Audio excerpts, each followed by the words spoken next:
Thank you very much.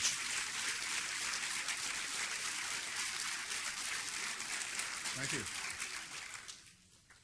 Thank you, Dr. Sloan, very, very much for that very kind introduction. Thank you for all being here at the Houston Baptist College. You're the Huskies, right? Okay. And thank you for the hat and the shirt. I will treasure it. I'll treasure it. And I'm very, very happy to be here and very interested in talking to you.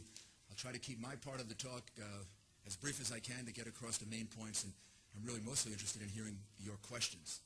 I'm sure that everyone that's running for President of the United States has ultimately the same goal, and that is we want to see America be safer, stronger, better. And I believe very, very strongly that the choice that you make in November of 2008 is going to make a very, very big difference in whether America remains safer and stronger and better. And there are many issues and many questions that will come up during the presidential election, virtually hundreds. In my opinion, there are two that are overriding, and two on which the people who are concerned about the things that I think are the most important, these are the two on which they have to be very, very strongly united. We have to be on offense against terrorism, and we have to be on offense to preserve our private economy. Those two principles unite, if not all Republicans, most Republicans. I think they unite a lot of independents, and they even bring together a lot of Democrats, particularly here in Texas. There's a somewhat different kind of Democrat in Texas than in some other parts of the world. We have to remember, as we focus on this, that we're living in a world right now that is different to some extent than the world that we lived in, or at least than we recognize we lived in 10 or 20 years ago. We live in a world where there are people that are planning to come here and kill us. They've succeeded in coming here and killing us. They are planning to come here and kill us as we are speaking today. Sometimes even right here in the United States. We saw it in the case in New Jersey of a few days ago. Not organized from overseas, but somehow inspired by that. And this is a complex thing that we're facing. And I have a very, very strong view on it, that the only way that we can remain safe is to remain on offense. That a good defense here is a strong offense. And that the idea of retreating in the face of these Islamic fundamentalist terrorists is a terrible mistake. The idea of retreating, the idea of giving them a timetable of our retreat is a terrible mistake. That will only make us more dangerous, make things more dangerous for us and more difficult for us in the future. And I think we have to and he agrees. And if I'm not mistaken, he has an I Love New York shirt on. Well, thank you.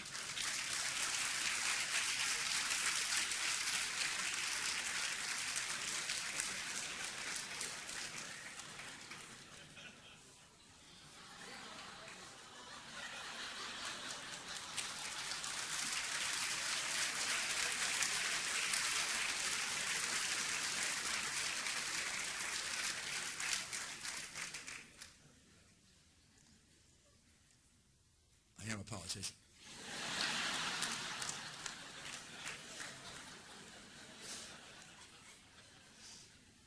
But I couldn't resist that. The only thing better if you had a Yankee hat on. I mean,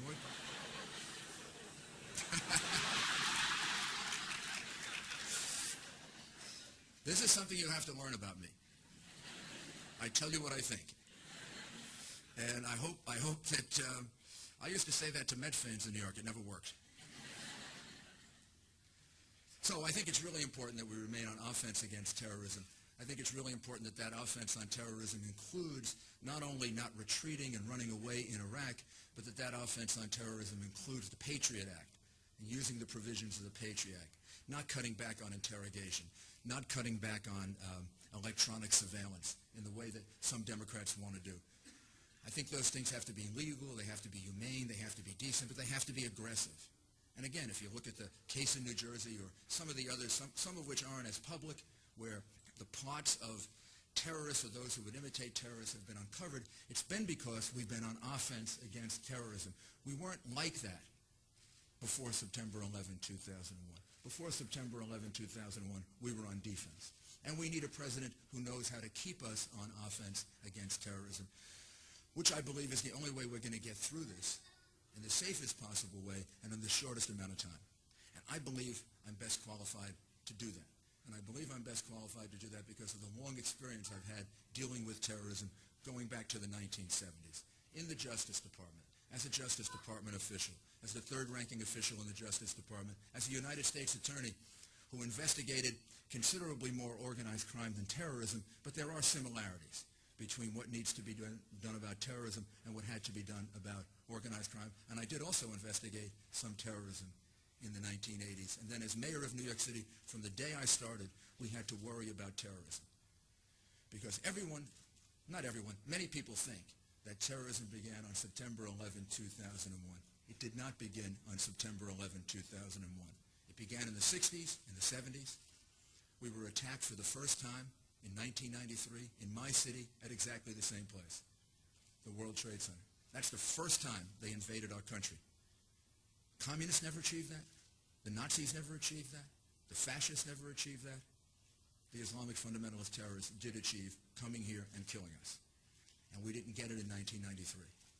So I began as mayor of New York City doing everything that I could think of to prepare the city for terrorism and for things like that. We started a Mayor's Office of Emergency Management. We developed a syndromic surveillance system. We learned about anthrax and smallpox and sarin gas and on and on and on and on. And then the terrible attacks of September 11 came. And I learned from that day, never ever again on defense. From now on, America has to be on offense in the right way, in a proper way, and that's going to be at stake, I believe, in the 2008 election. And that's why I believe we have to unite, those of us who feel that way. I think there is a second thing that's at stake in the election, and it's going to be whether we remain on offense with regard to our economy. Our economy is right now a growth economy. It's a growth economy because we've reduced taxes. If we want it to continue as a growth economy, we're going to have to continue to reduce taxes. We can't see them go up. We have to reduce the size of government. If we don't reduce the size of government, we are going to see our growth economy begin to recede. There's a principle that operates in our economy that Republicans understand and Democrats, I don't believe, understand. And I say this respectfully because this is a respectful speech about areas in which we agree and disagree, and we all should respect each other's view. But these are deeply held views. Democrats do not understand the essentially private nature of our economy. That's why they support higher taxes. That's why they often support deeper, more intense, sometimes I believe more oppressive regulations. That's why they often support protectionism over free trade. Not all, but many. What I recognize is that our private economy needs to be protected in the sense that the private part of it has to be allowed to grow. That's why I believe in reducing taxes. That's why I believe in lower, more sensible regulations. We have to have regulations. They have to be balanced. That's why as mayor of New York City, I reduced taxes and I decreased spending. Believe me, it was harder to do in New York City than it will be in Washington, D.C. But I do believe I'm the strongest fiscal conservative in this race. And I think this country needs a fiscal conservative right now because that's the times that we're in. Each election gives us different times and different choices that have to be made. And for me, the two most important choices that override everything else, and for people who agree on this, I think create an impetus for us to come together, are being on offense against terrorism, being safe against terrorism, dealing with it in the most effective way possible, and being able to maintain our growth economy, to make sure that we don't move toward socialized medicine, to make sure that we improve our schools. I would improve our schools through school choice. I would improve our schools by giving parents the opportunity to decide where their children should go to school. Public, private, parochial. It's your money. It's your child. It should be your choice.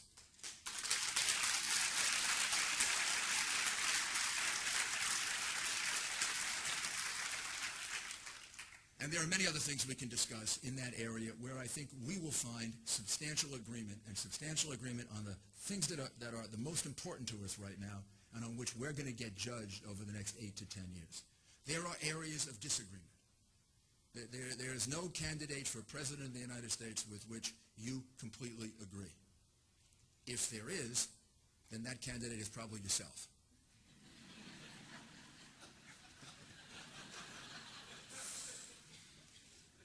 And I'm not even sure that's true, because I don't agree with myself sometimes. And I change my mind sometimes, as you do, as you reflect on things and look at things, because you're human. You're not some creation of a political consultant. You're a human being that feels and thinks and looks at things and have very, very strong principles, and then there are things that you see that change, and you change your mind about that, and you try to adjust to what's going on in life, keeping core principles. That's what I look for in leadership, core principles. So there are these social issues about which there's some disagreement. I think two of them, there's very little disagreement. One of them involves the whole area of the rights of people who are gay and lesbian. Almost all Republicans, including me, and I think most people, not all, but most people agree that marriage should remain between a man and a woman. It's a sacred bond. It's been something that has been under support and support for our society for a very, very long time, and it should remain that way. I do believe, however, because I have a strong view about respect for the rights of others, as I'll explain to you in a minute, I do believe there should be a way to protect the rights of people who are gay and lesbian. I think that reflects itself in having something like a domestic partnership. I think a domestic partnership should protect rights. I do not think a domestic partnership should be a substitute for marriage by just changing the name.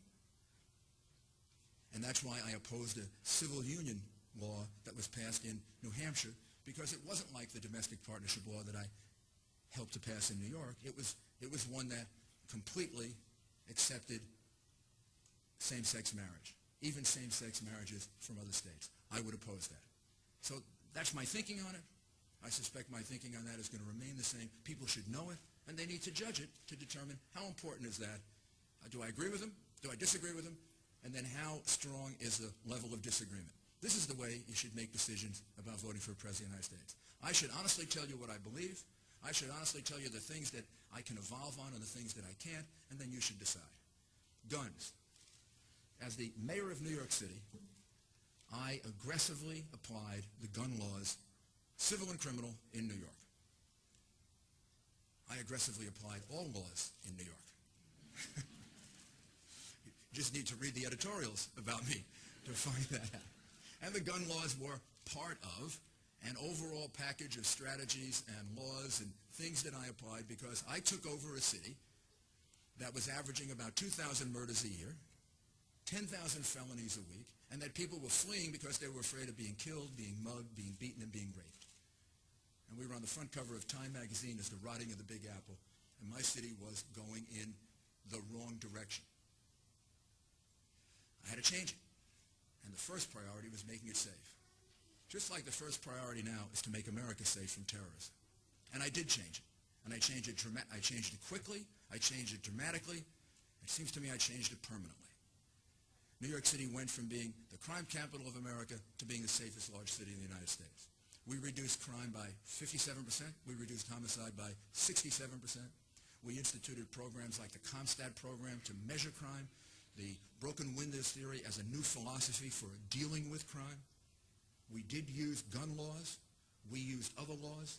We used laws against fare beating. We used laws against jaywalking. We used laws against squeegee operators who used to come in. You know about squeegee operators here at Houston?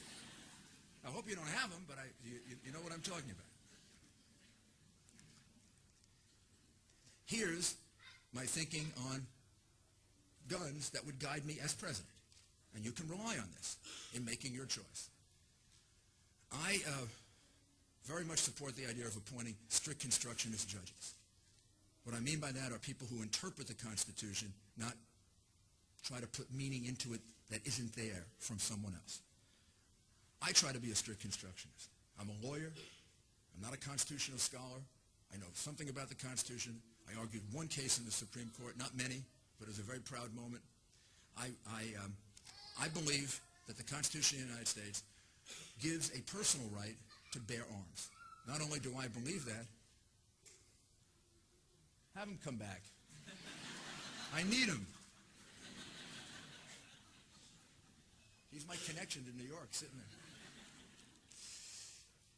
There was a decision in the District of Columbia Circuit that was written by a judge named Lawrence Silberman about 2 months ago, called the Parker decision. It's an analysis of the Constitution.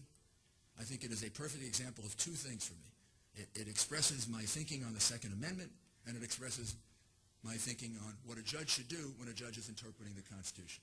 The judge looks at the Second Amendment. The judge comes to the conclusion that the Second Amendment grants an individual right to bear and to carry arms, virtually the same as the individual right to have free speech, the individual right to assemble, the individual right to be free of unreasonable searches and seizures.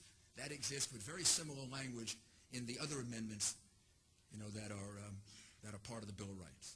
I agree with that. That's the right decision. This is a constitutional issue. It's something in which you're protected in this right. The judge says there can be restrictions, but the restrictions have to be reasonable ones. And he finds the restrictions in the District of Columbia to be too much, unreasonable, and strikes them down as unconstitutional.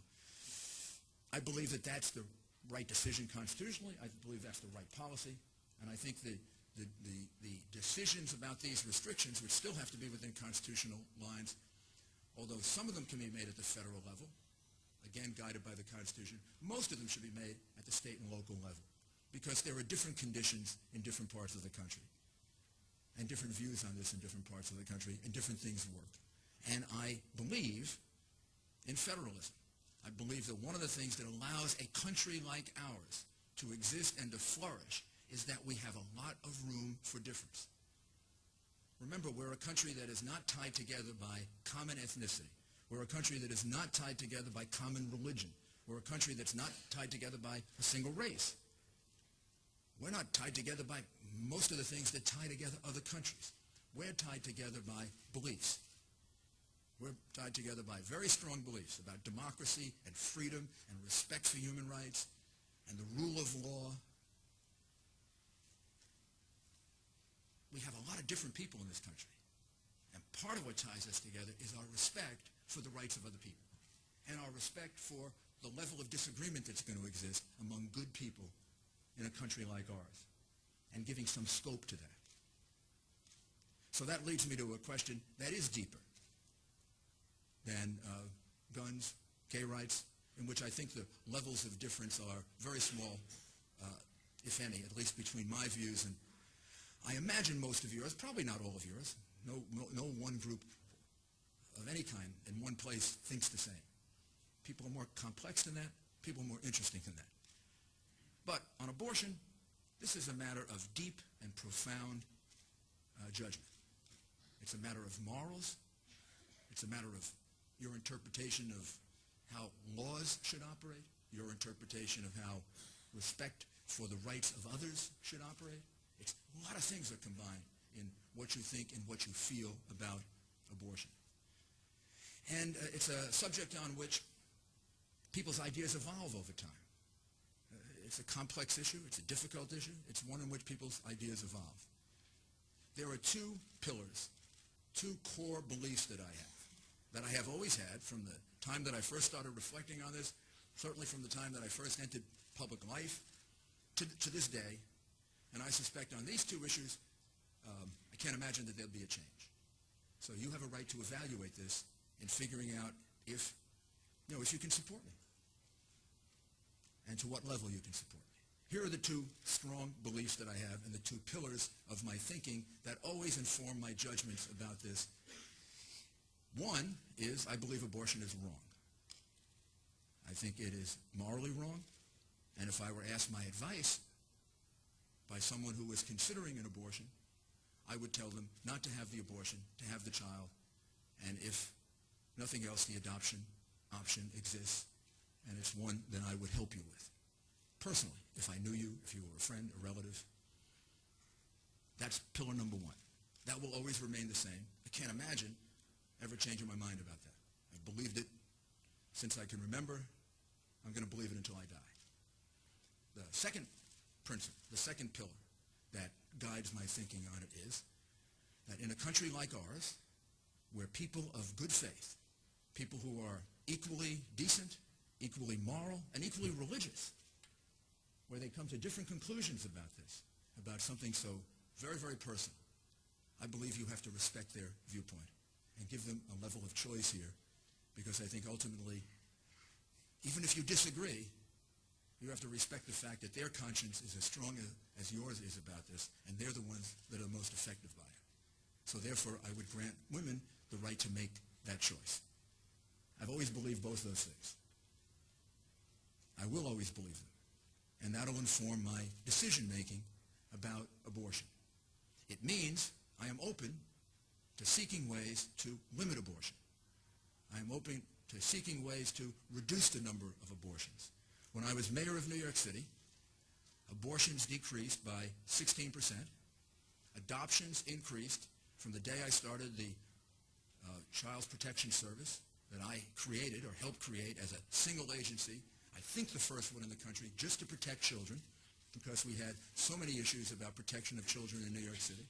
From the time we started that agency, adoptions increased by about 66%. Another way to look at it, because, everybody looks at statistics and they analyze them all different ways, but I went ahead and I analyzed them myself. I love statistics. It comes from being a baseball fan. And I use statistics to manage New York City, I think, more effectively than anyone has ever done. Until now, in which the present mayor is using it and improving on it. But I started it. If I go back and analyze the 8 years that I was mayor and the number of adoptions, and the 8 years before I was mayor, there was about a 130% increase in the number of adoptions while I was the mayor of New York City. In other words, more than double. And it didn't happen by accident. It happened because I put a tremendous amount of emphasis on it, did a tremendous amount of work, because I believe that that option should be available. I believe it is a better option than foster care. I certainly think it's a better option than abortion. But it is an option. And you've got to leave it ultimately, I believe, to the choice of a woman. When the whole idea of banning partial birth abortion came up, I had concerns about it. I had concerns about it for the life of the mother and for the health of the mother. In 2003, Congress passed a law. In passing that law, they had hearings and made findings. And in those hearings and findings, they made an exception for the life of the mother, and they made findings about the health of the mother with which I agreed. It informed my judgment. And my position on that evolved. I supported that congressional legislation, and I was even more convinced I was correct about that when I read Justice Kennedy's opinion in upholding the constitutionality of it, which I think was a correct decision. So I support that ban. On the Hyde Amendment, I had concerns about that when I first considered this whole issue within the two pillars that I'm talking about. Abortion is wrong personally, but I believe there has to be a right of choice. But the Hyde Amendment has been the law now for quite some time. It works. There is no reason to change it. And the Hyde Amendment basically restricts federal funding for abortion, and it says that those decisions, by and large, should be left to the states. I think that works. I would not change that. I would keep that the same. And then with regard to other things that people could work on to restrict abortion, I would be very open to that. But I would not be open to removing the right. And that may very well be a difference with some people. The reality is, I believe we have to look at this both as a Republican Party and as a country and say to ourselves, where are the areas that we can agree? There may be areas in which we disagree. The court, is going to get to decide those. It's going to get to decide at some point probably the constitutionality of Roe against Wade. It probably is going to get to decide lots of these questions about restrictions on Roe against Wade, just the way it was decided in parental notification. I don't know how they're going to decide it. You don't know how they're going to decide it. Judges make decisions that sometimes are surprising to us. As a lawyer, I understand why that's the case. Because the facts of cases very, very often determine the decisions. And until you listen to the facts of the cases, it's simplistic and unrealistic to say that you know how a judge is going to decide. I've been surprised more than once in court. The main thing is I would appoint judges that are strict constructionists. I would appoint judges, and what does that mean? What that means is I would appoint judges who, in as intellectually honest a way as anyone is capable of, try to figure out what the words of the Constitution mean. What did somebody else mean when they wrote these words? What did the framers mean when they put it into the Bill of Rights? What did the people who amended the Constitution mean when they amended it? What did Congress mean when it wrote a law? That's essentially what Judge Silberman did in the Parker decision. He went back and he tried to figure out when they wrote the constitutional guarantee of a right to bear arms, what did they mean by it? I don't know if Judge Silberman is pro-gun or anti-gun. I don't know if he hunts or he doesn't. I don't know if he has a gun or he doesn't. I don't care. What I do know is he knows how to interpret the Constitution. And he knows how to interpret it to figure out what somebody else meant, not what he would like it to mean. That is not a perfect guarantee that two judges who both are equally strong, strict constructionists are going to come to exactly the same answer on everything. It is a guarantee that they largely will. And it's a guarantee of your liberty. It's a guarantee that a judge will not become a legislator.